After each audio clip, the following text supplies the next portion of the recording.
जय गुरु जी, संगत जी।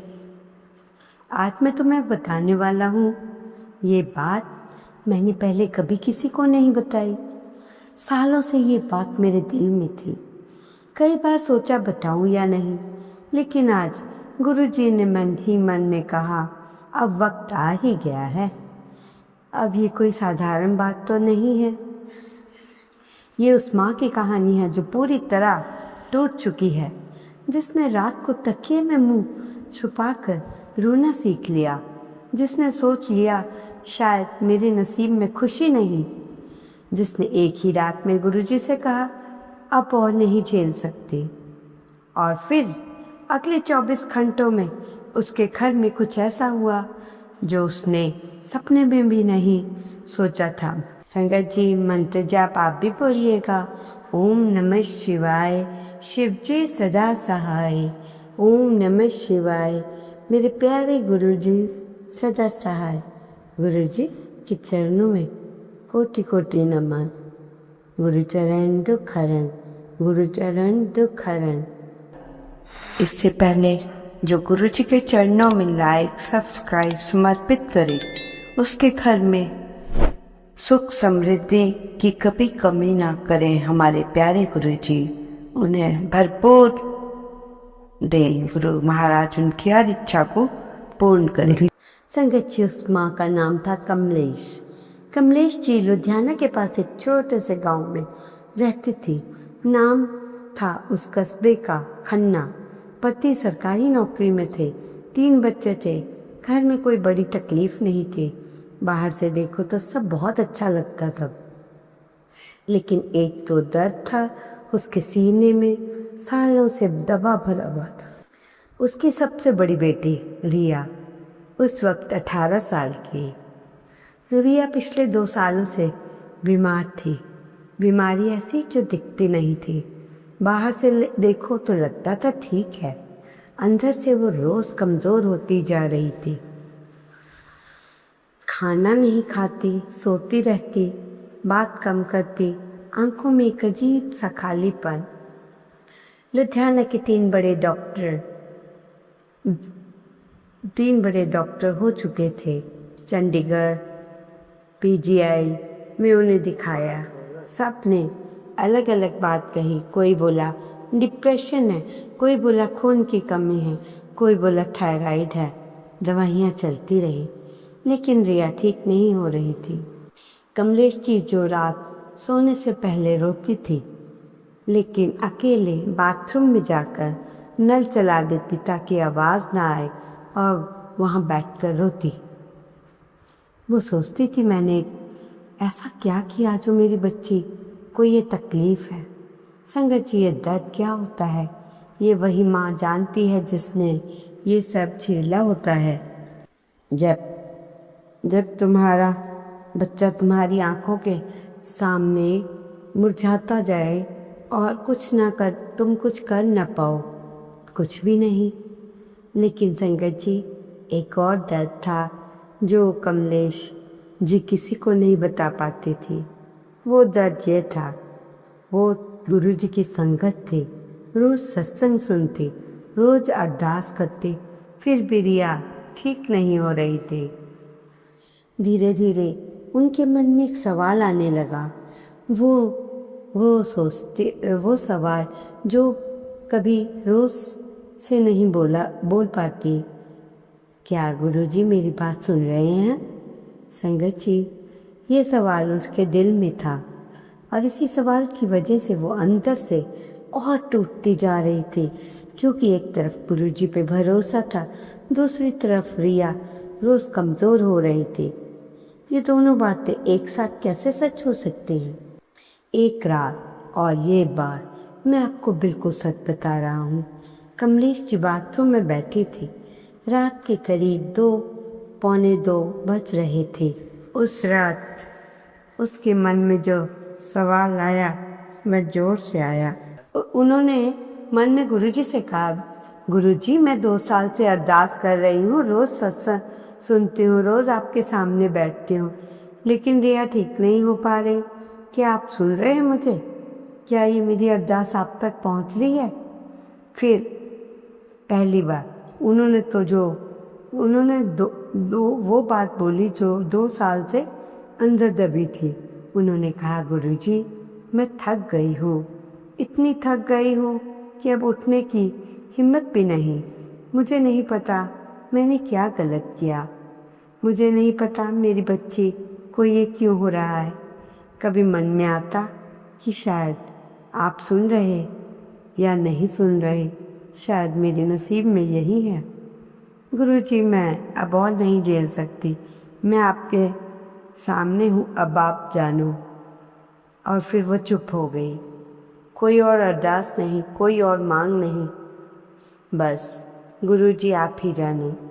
संगत जी, उसी पल कमलेश जी को एहसास हुआ कि उनके पास कोई खड़ा है। बाथरूम का दरवाज़ा बंद था। रात के 1:45 बजे घर में सब सो चुके थे, लेकिन वो एहसास इतना गहरा कि कमलेश जी के आंसू अचानक रुक गए। सांस रुक गई एक पल के लिए।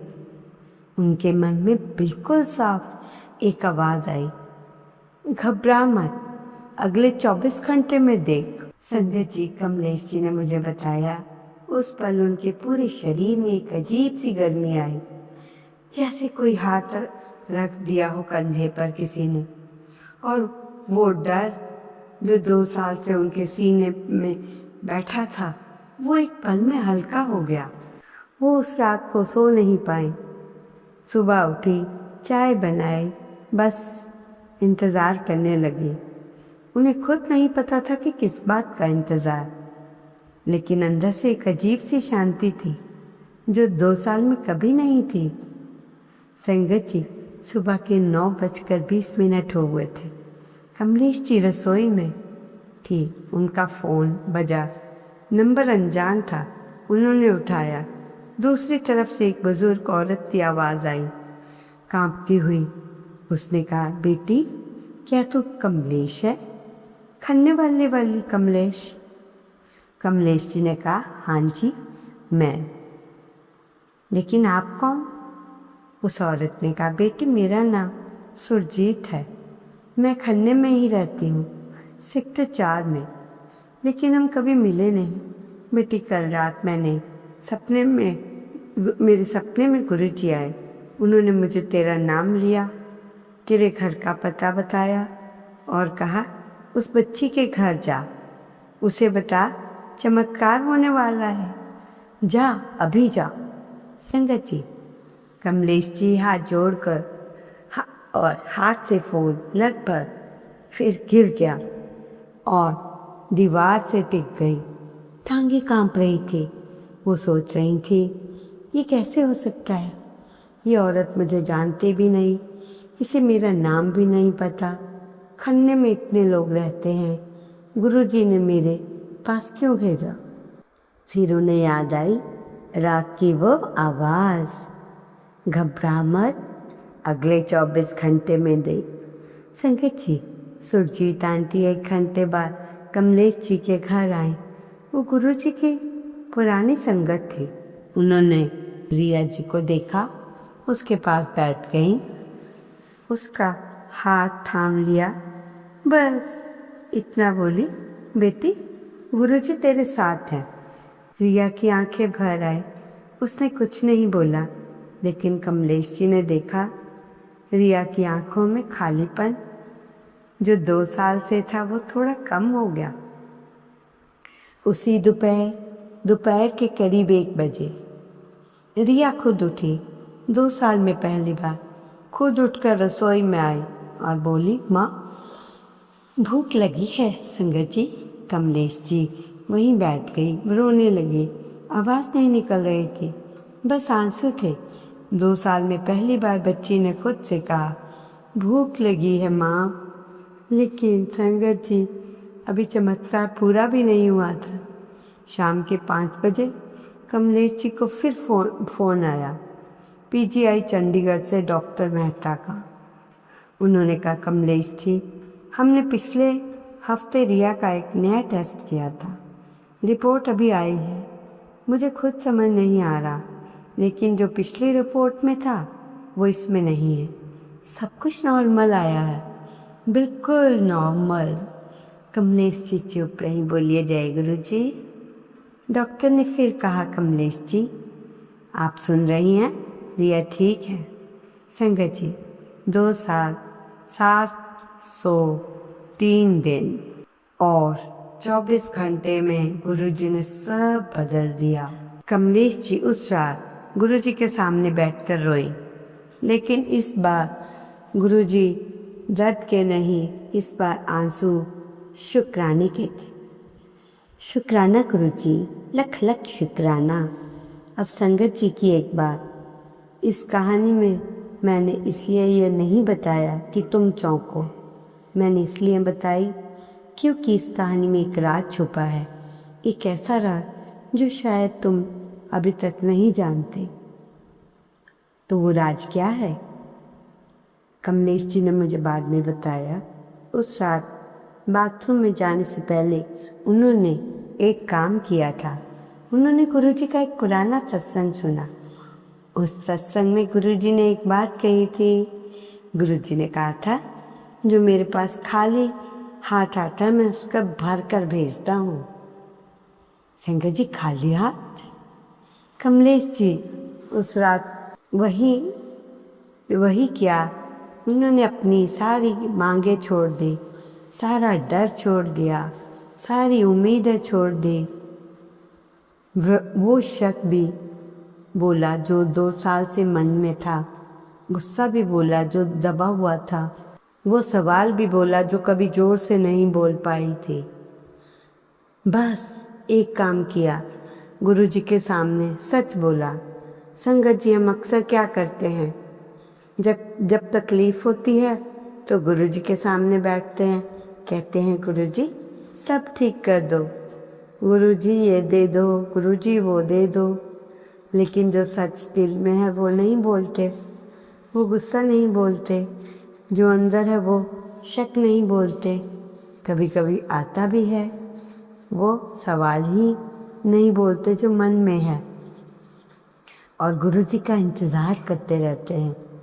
संगत जी गुरुजी लंबी अरदास नहीं चाहिए गुरुजी को सजे हुए शब्द नहीं, गुरुजी को सिर्फ एक पल चाहिए जब इंसान पूरी तरह सच्चा हो जाता है, जब कोई दिखावा नहीं होता, कोई उम्मीद नहीं होती, बस एक सच्चा दिल। उसी पल गुरुजी का हाथ आता है। अब संगत जी एक और बात इस कहानी में सबसे ज़रूरी, और ये बात मैं पहली बार बता रहा हूँ। जब रिया ठीक हो गई उसके करीब 10 दिन बाद रिया अपने माँ के पास आई। बोली, माँ उन दिनों मैं बहुत बीमार थी, एक रात मुझे सपना आया। कमलेश जी ने कहा, बेटी क्या सपना? रिया ने कहा, एक बुजुर्ग सफ़ेद कपड़े पहने, चेहरे पे बहुत नूर, उन्होंने मेरे सिर पे हाथ रखा और बोले, बेटी तो ठीक हो जाएगी, घबरा मत। कमलेश जी के हाथ रुक गए। उन्होंने पूछा, बेटा वो कैसे दिखते थे, जरा बता। रिया ने जो वर्णन किया वो सुनकर कमलेश जी की आंखें भर आई। रिया जी ने गुरुजी का वर्णन किया था। संगत जी जिस रात कमलेश जी बाथरूम में रो रही थी, उसी रात गुरुजी रिया के पास भी गए थे, एक साथ दोनों के पास। मेरे प्यारे गुरुजी शुक्राना। अब संगत जी ये सुनकर शायद तुम्हारे मन में एक सवाल आए, घर में कमलेश जी के साथ क्या हुआ, मेरे साथ क्यों नहीं हुआ? संगत जी ये सवाल मैं समझता हूँ, इसका जवाब सुनो। कमलेश जी ने मुझे एक बात बताई जो मुझे आज तक याद है। उन्होंने कहा, जब रिया बीमार थी उन 2 सालों में हर जगह से उम्मीद ढूंढती थी, डॉक्टर से, रिश्तेदारों से, दोस्तों से। किसी ने कहा ये डॉक्टर अच्छा है, वहाँ गई। किसी ने कहा उस मंदिर में जा, वहाँ गई। लेकिन जिस दिन मैंने बाहर से उम्मीद ढूंढनी बंद कर दी, सिर्फ गुरुजी की तरफ मुड़ी, उसी दिन से रास्ते खुलने शुरू हो गए। बोलिए जय गुरु जी संगत जी। संगत जी, ये बात छोटी लगती है लेकिन इसमें पूरा राज है। इस उम्मीद, जब हम उम्मीद बाहर ढूंढते हैं और गुरु जी अंदर बैठे इंतज़ार करते हैं, जिस दिन हम अंदर झुक मुड़ते हैं गुरु जी मिलते हैं।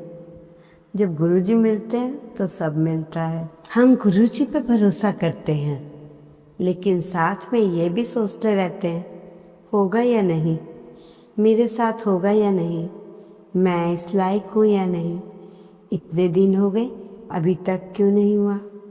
यही शक, यही एक चीज़ गुरुजी और हमारे बीच में दीवार बन जाती है। कमलेश जी, उस रात वो दीवार गिरा दी गई। हरप्रीत जी ने वो दीवार गिरा दी और उसी पल दरवाज़ा खुल गया। संगत जी, एक आखिरी बार, गुरुजी ने आज तुम्हें ये सत्संग क्यों सुनवाया? इसलिए नहीं कि तुम एक अच्छी कहानी सुनो, इसलिए नहीं कि तुम्हारा वक्त अच्छा गुजरे, इसलिए क्योंकि तुम्हारे घर में कुछ होने वाला है 24 घंटों में। गुरुजी चाहते हैं कि तुम बिल्कुल तैयार हो, लेकिन उसके लिए तुम्हें 3 काम करने हैं। पहला, आज रात गुरुजी के सामने बैठो और सबसे गहरा दर्द वो सच में बोलो, वो शक भी बोलो जो मन में है, जो गुस्सा भी है वो भी बोलो जो दबा हुआ है, वो सवाल भी बोलो जो कभी जोर से नहीं बोल पाए, दिखावे की अरदास नहीं, सजे हुए शब्द नहीं, सच वो, बस सच हो जो तुमने किसी को नहीं बताया। दूसरा, शक छोड़ो, होगा या नहीं होगा ये सवाल छोड़ो, बस इतना कहो गुरुजी आप जानो।